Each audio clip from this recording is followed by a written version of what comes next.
हम जिस धराधाम पर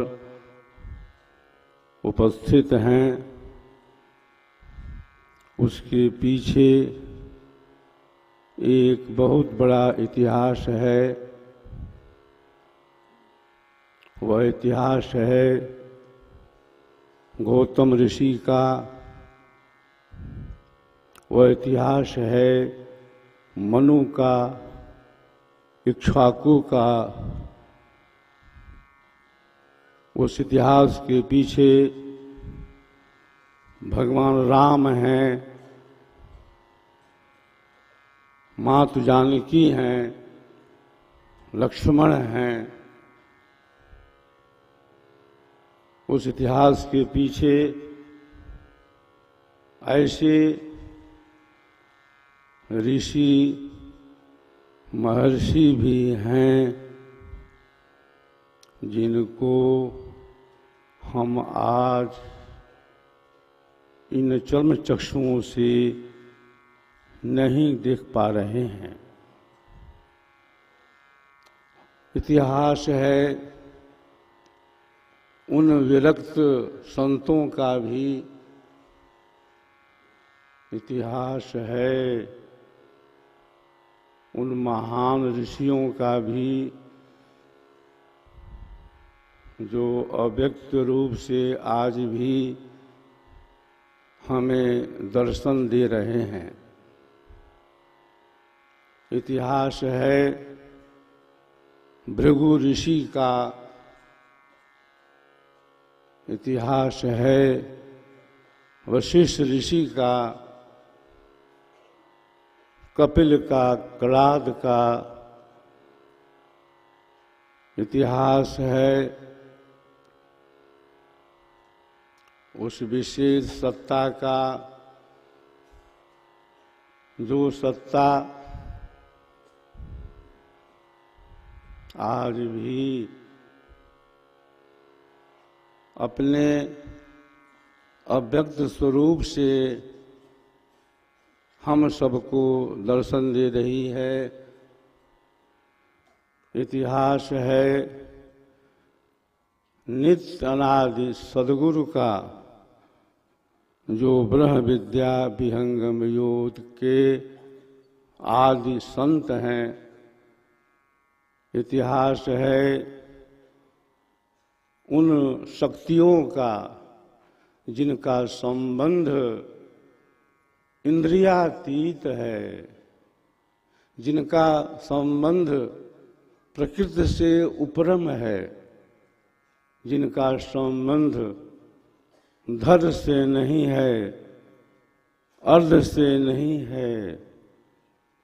अरे जिनका संबंध तो उस मंडल से है, उस भूमि से है, उस केंद्र से है, उस धरातल से है जहाँ पर अक्षर की शक्ति है, जहाँ पर परमाणुओं का योग वियोग है। क्या आप जानते हैं आपके शरीर के अंदर दो भाग है, एक पिंड है, एक ब्रह्मांड है। गर्दन का जो ऊपरी भाग है इसको संतों ने ब्रह्मांड कहा। निचला जो हिस्सा है ये क्या है? पिंड है।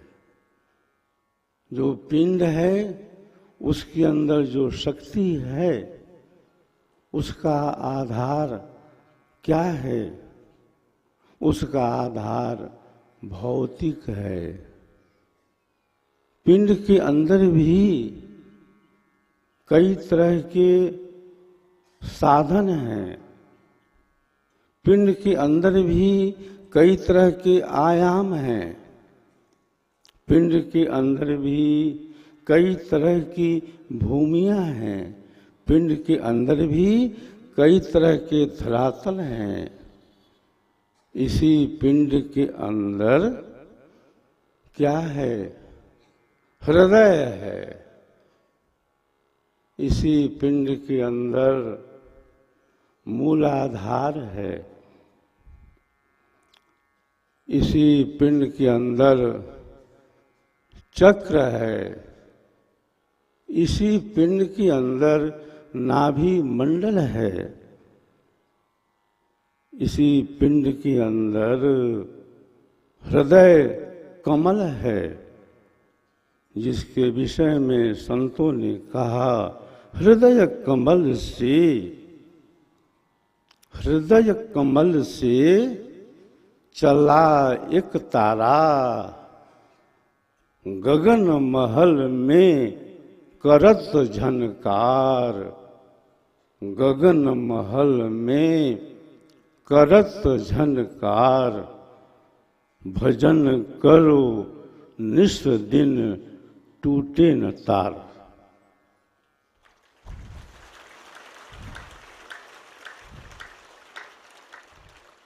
इस पिंड के अंदर कुछ ऐसे प्रयोग भी होते हैं, कुछ इस तरह की सिद्धियां भी होती हैं, जिसको हम ब्राह्म मुहूर्त में बैठ करके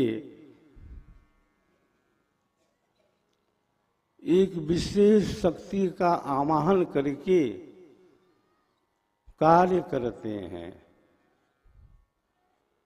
इस शरीर के अंदर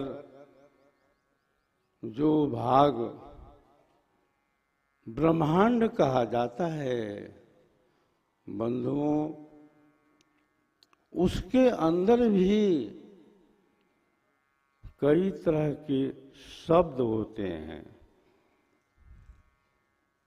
कई तरह की ध्वनियां होती हैं,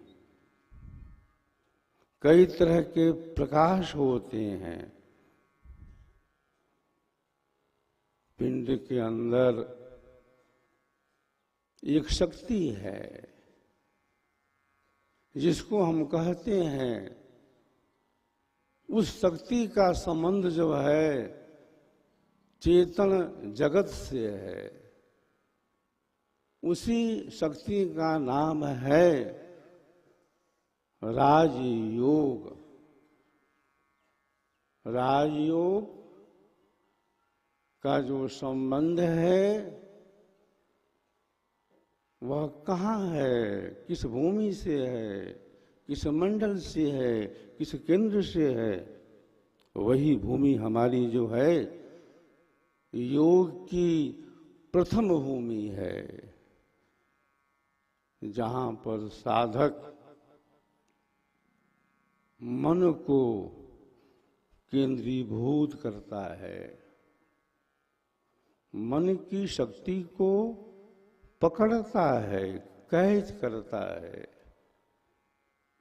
मन जो है वो दौड़ता है, मन भागता है। मन की जो शक्ति है वह इंद्रियों के माध्यम से संसार के भोगों में, संसार की वस्तुओं में निरंतर जाती रहती है। उस शक्ति को हम कैसे एक स्थान पर कंट्रोल करें, केंद्रीभूत करें, यह जो ज्ञान है राजयोग के अंदर है। राजयोग के अंदर हम मानसिक शक्ति का विकास करते हैं, मनोबल को बढ़ाते हैं, अपनी चेतना को स्थिर करते हैं, एकाग्र करते हैं। मेडिकल साइंस क्या कहता है? जब हम जगे रहते हैं तो हमारी आंखें खुली रहती हैं, और जहाँ तक आँखों की दृष्टि दौड़ती है, जाती है, वहाँ तक मन भी दौड़ता है। वैज्ञानिक मानते हैं जब हम जगे रहते हैं 80% मन रहता है आँखों के आगे। तो मन की जो शक्ति है बंधुओं, चक्षु के माध्यम से संसार के विषयों में, संसार के भोगों में निरंतर जाती रहती है। उस शक्ति को हम बाहर में एक स्थान पर बार बार रोकने का अभ्यास करते हैं। पहले हम मन की शक्ति को बाहर में केंद्रीभूत करते हैं। मन की जो बैठक है वो बाहर में रहती है। इसके बाद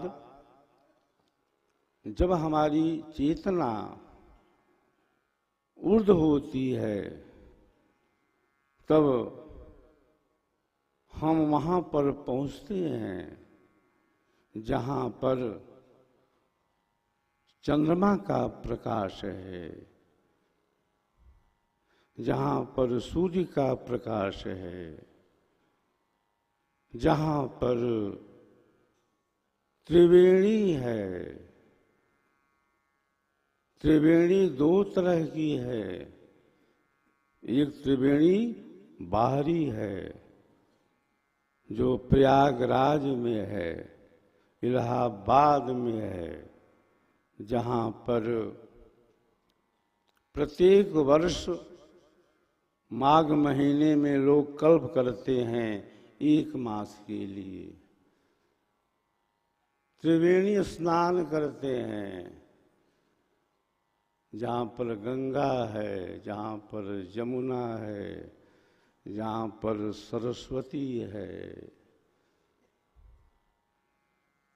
एक त्रिवेणी अंतर में है, जिस त्रिवेणी में हम मन को निर्मल करते हैं, जिस त्रिवेणी में हम मन को पवित्र करते हैं, वही हमारी आंतरिक त्रिवेणी है, जहाँ पर हम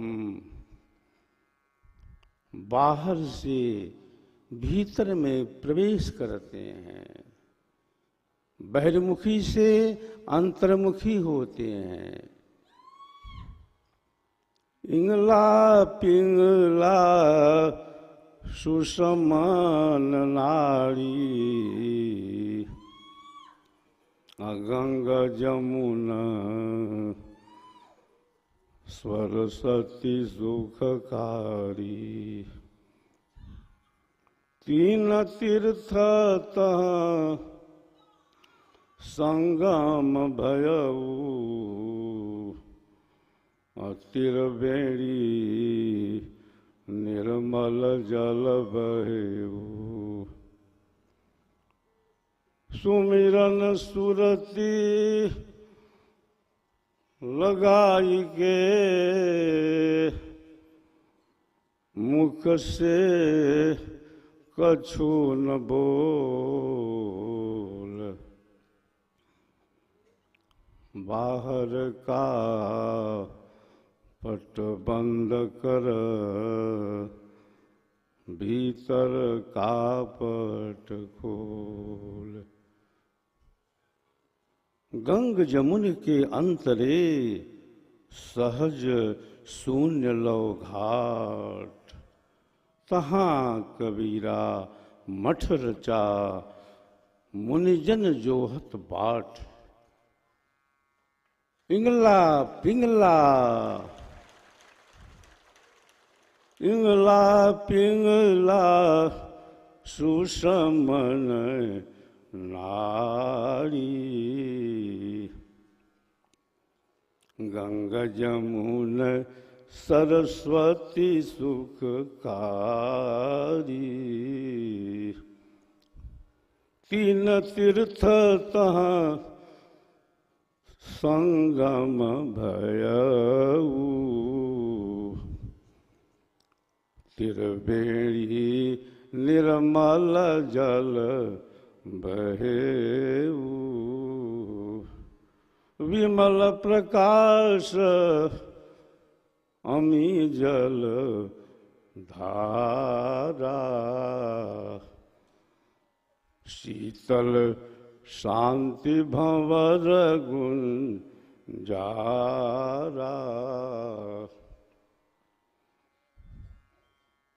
भीतरी पट है, भीतरी द्वार है, भीतर में एक केंद्र है, लेकिन उस केंद्र पर पहुंचने के लिए हमारा जो बाहरी केंद्र है वहां पर पहले स्थिर होना है। मन की जो बैठक है वो पहले बाहर में है, और जो साधक मन को योग साधन के द्वारा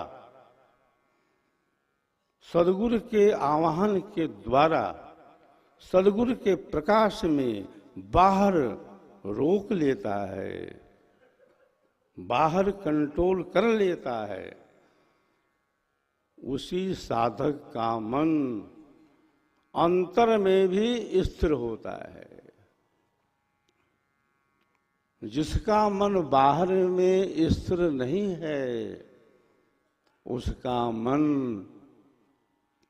अंतर में भी कभी स्थिर नहीं होता है।